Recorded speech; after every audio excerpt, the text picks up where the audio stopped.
In week 4, we've been considering the aspects of convection and how convection is a kind of instability in a fluid.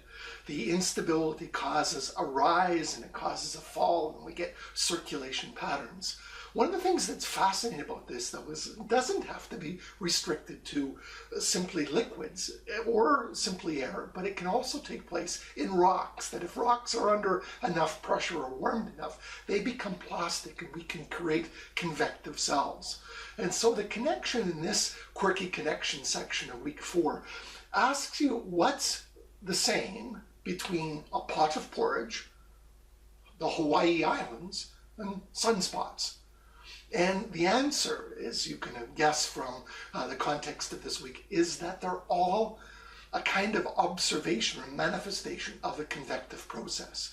And even in the midst of this instability, there's kind of a set of stable structures. The sun has a sequence of sunspot activities. They represent cool spots on the surface of the sun where a convective cell has caused local cooling. There are also white spots in the sun where a convective cell has caused a warming effect.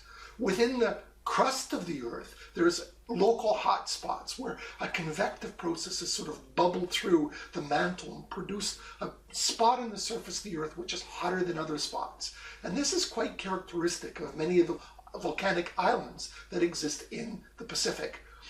Islands like Hawaii are volcanic in origin and really take place because the Earth's surface, the plates of the Earth, are moving over a convective hotspot. And those are quite stable, and you can get a sense of that if you ever were to put a pot of porridge on the stove or cook it.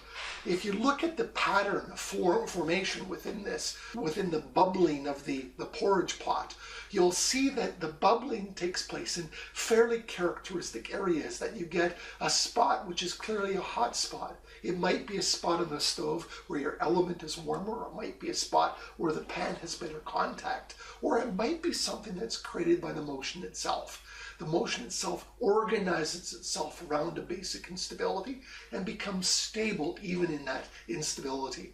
And we can see that in a variety of mechanisms. We saw it even in the animation, that CFD run that we did earlier in the week, but you can see it in this remarkable connection between a pot of porridge and how it convects its liquid, how Hawaii Islands are formed, or how various other volcanic islands are formed over the hot spots from the mantle, even indeed how we get the magnetic fields, which are stable convective cells, or how hot spots or cold spots or white spots or dark spots take place in something like the surface of the sun.